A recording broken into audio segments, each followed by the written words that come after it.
Vi, Kenapa? gue nih pengen cerita sebenarnya, Kita? tapi jangan kasih tau siapa-siapa ya. Iya, santai-santai. Serius dulu. Serius. Gue nih ini apa namanya? Akhir-akhir ini kalau pipis tuh suka sakit. Lu kan kuliah di kedokteran kan? Iya. Ini pengen nanya-nanya sih sebenarnya. Kenapa ya? Sakit ada cairan gitu nggak, putih gitu? Kayaknya sih ada. Ada ya? Udah berapa hari itu? Ada. Aduh nggak ngitungin tapi kayaknya udah lumayan lah. Seminggu ya? Ada kali. Oh, seminggu. Lu sebelumnya pernah ngelakuin hal yang aneh-aneh nggak? Malu cuy gua, tapi ada lah rutin ya 3 kali sehari nyewa lah. Bahaya sih itu, beresiko banget itu soalnya kalau misalnya lu suka nyewa gitu, bakalan banyak infeksi penyakit gitu. Kalau misalnya kayak tadi lu bilang kayak ada sakit terus ada cairannya gitu, ada kemungkinan itu tuh gonore namanya, kencing tanah. Nah, mendingan kosan dari gua ya, sekarang lu langsung ke ini aja, ke rumah sakit atau enggak ke apotek aja yang lebih murah lah. Buat tes IMS, infeksi menular seksual. Bilang aja, dok, bilang aja ke penjaga di sana, bilang pengen cek IMS gitu. Harganya nggak mahal kok, cuma di bawah 50 palingan. Di bawah 50? Iya, palingan dia ambil darah doang sama tes swab, habis itu nunggu hasilnya keluar. Biar bisa kita tahu lu kena penyakit apa gitu, dan juga bisa kita laksanakan dengan benar di sana. Mendingan lu sekarang ke sana deh, puskesmas. Jadi ke puskesmas nih? Iya, puskesmas aja mendingan sekarang. Iya udah lah, Vi. Iya. Makasih ya sarannya ya. Semangat ya. Oke. Jadi ya, Nak.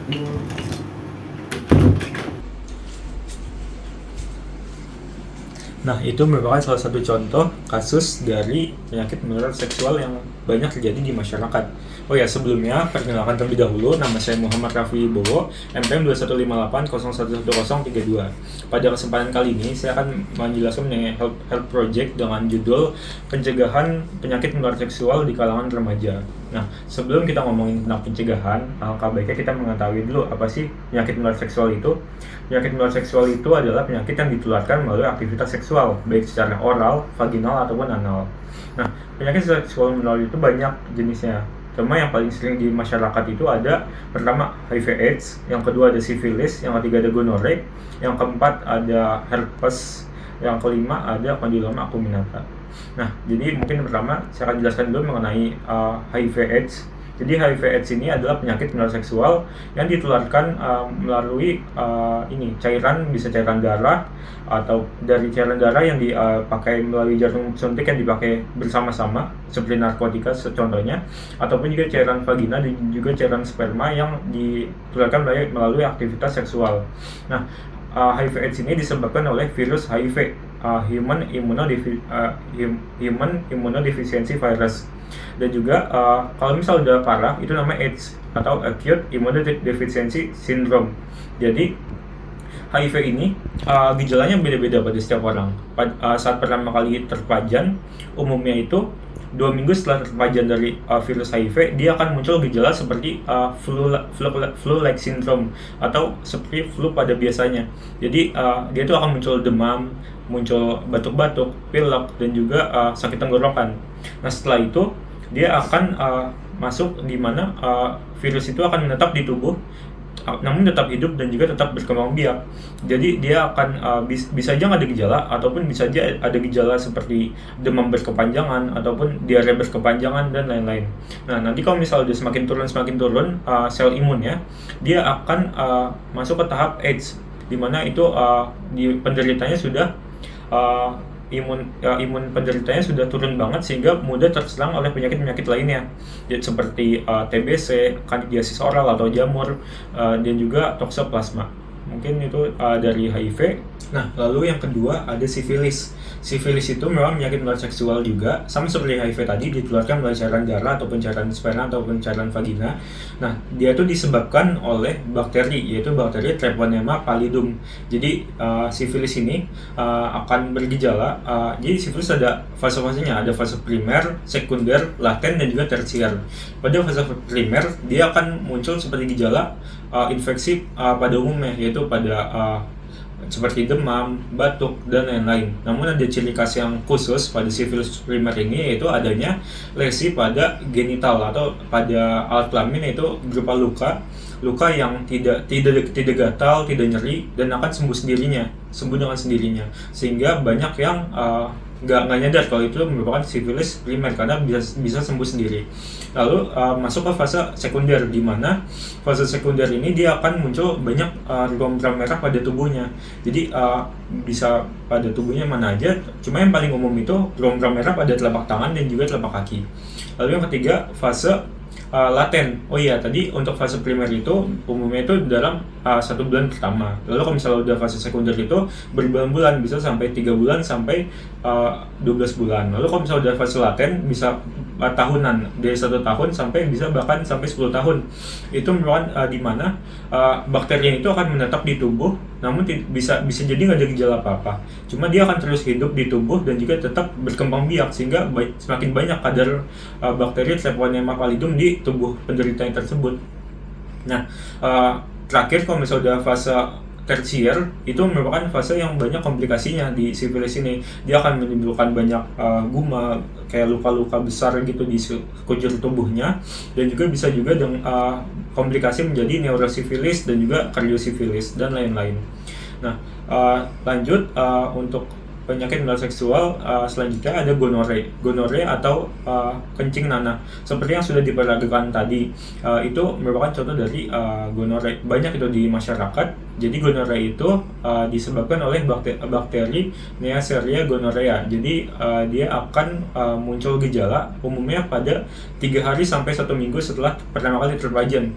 Dia akan muncul gejala seperti sakit saat berkemih, lalu juga akan muncul cairan kental putih seperti nanah pada alat kelaminnya tersebut. Nah, selanjutnya yang keempat ada herpes. Jadi herpes ini merupakan mirip menular seksual juga, namun disebabkan oleh virus. Nah, virus herpes. Jadi herpes ini ada herpes simplex dan juga ada herpes zoster. Kalau herpes simplex itu dibagi lagi jadi herpes simplex 1 dan juga herpes simplex 2. Kalau misalnya herpes simplex 1 itu dia tuh bergejala seperti cacar seperti lentingan, bentolan yang ujungnya cair gitu, bisa melepuh di daerah mulut. Kalau misalnya herpes simplex 2 itu dia sama seperti tadi, cacar atau lentingan di daerah genital. Nah, lalu yang kalau herpes zoster itu dia tuh seperti cacar, namun dia bintik-bintik banyak gitu di satu daerah hematom atau satu garis saraf gitu.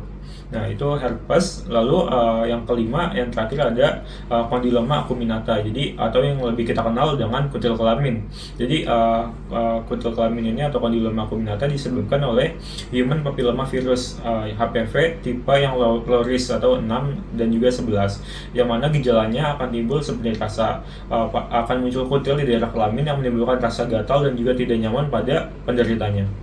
Nah, setelah mengetahui penyakit dan juga gejala-gejalanya tadi, kita juga perlu tahu bagaimana status diagnosisnya untuk mengetahui apakah kita terkena atau tidak, yaitu dengan pemeriksaan penunjang. Jadi yang pertama mungkin untuk HIV itu bisa kita dengan tes antibodi dari virus HIV tersebut, yaitu dengan diambil darahnya. Lalu juga bisa juga dengan tes PCR, namun agak mahal. Lalu yang kedua untuk sifilis itu bisa juga dengan tes antibodi sifilis dengan diambil darah juga, atau bisa juga untuk mengetahui kadar dari bakteri Treponema pallidumnya itu dengan tes VDRL ataupun tes TPHA. Lalu yang ketiga ada tes gonore, itu bisa dengan tes urin dan juga darah, atau bisa juga dengan sampel cairan yang keluar dari kelaminnya tersebut. Nanti untuk dites apakah ada bakterinya atau tidak. Lalu yang keempat ada herpes, itu bisa karena sama-sama virus seperti HIV juga, itu bisa dengan tes antibodi dari herpes itu sendiri dan juga bisa juga dengan PCR. Lalu yang kelima kondiloma acuminata, itu bisa dengan tes HPV DNA untuk mengetahui apakah ada virus HPV pada penderita tersebut atau tidak. Untuk selanjutnya adalah pengobatannya. Untuk pengobatannya sendiri mungkin dari penyakit menular seksual yang dari akibat virus ya, seperti herpes dan juga kondiloma acuminata, itu pengobatannya bisa kita berikan antivirus seperti acyclovir. Untuk kondiloma itu kutilnya bisa kita lakukan operasi untuk pengangkatan kutilnya. Lalu untuk penyakit menular seksual yang berasal dari bakteri seperti sifilis dan juga gonore, itu bisa kita beri antibiotik. Jadi untuk sifilis itu kita kasih benzathine penisilin 2,4 juta unit yang disuntikan di daerah bokong. Lalu untuk gonorrhea sendiri bisa kita kasih ceftriaxone ataupun juga azithromycin. Nah, untuk HIV/AIDS ini agak berbeda sendiri. Dia itu kita berikan antiretrovirus atau ARV yang mana akan diminum seumur hidup. Kan kalau misalnya kayak tadi sifilis itu bisa sembuh, lalu si gonorrhea juga bisa sembuh, lalu kalau misalnya kayak herpes dan juga kondiloma itu bisa kita hilangkan gejalanya. Namun kalau sifilis ini harus kita minum seumur hidup obat ARV-nya tersebut agar virus tersebut tidak kambuh lagi di tubuh kita. Jadi perhatikan lagi ya, itu harus diminum seumur hidup. Jadi maka dari itu penting banget untuk kita mencegah penyakit menular seksual ini, terutama HIV/AIDS ini. Baik, untuk pencegahannya sendiri bisa dilakukan dengan berbagai cara. Mungkin yang pertama itu kita harus setia dengan pasangan kita, jangan bergonta-ganti pasangan, dan juga jangan nakal seperti yang diilustrasikan tadi itu, kayak jangan nakal, jangan suka nyewa pegawai seks komersial. Nah, itu karena sangat tinggi resiko akan menyebabkan penyakit menular seksual. Lalu juga yang kedua, kita bisa juga pakai pengaman atau kondom. Jadi seperti yang kita tahu kan, penyakit menular seksual itu kan ditularkan bisa melalui cairan darah, cairan vagina, cairan sperma. Jadi dengan adanya kondom itu bisa mencegah dari cairan tersebut menular ke orang lain gitu. Yang ketiga adalah dengan cek secara berkala mengenai penyakit menular seksual tersebut yang sudah dijelaskan tadi di pemeriksaan penunjang itu. Lalu yang terakhir, yang paling penting bagi remaja pada seumuran kita ini juga adalah dengan cara menjaga pergaulan kita. Jangan sampai kita terjerumus ke pergaulan yang tidak baik, nakal, dan juga lain-lain. Jadi karena itu karena lebih banyak sekali mudaratnya gitu, kayak misalnya penggunaan narkoba, seks bebas itu sangat banyak mudaratnya. Lalu untuk terakhir, untuk teman-teman yang sudah mungkin ada dari teman-teman yang sudah terjerumus gitu, alangkah baiknya jangan berkecil hati, segeralah bertaubat dari perbuatan seperti itu. Lalu juga langsung bisa dicek aja ke puskesmas atau rumah sakit. Puskesmas sih lebih murah dan terjangkau. Langsung aja cek IMS, tes HIV IMS untuk mengecek status kesehatannya. Penting kok, itu juga bisa untuk mengecek status kesehatan kita. Mungkin sekian dari saya. Terima kasih. Wassalamualaikum warahmatullahi wabarakatuh.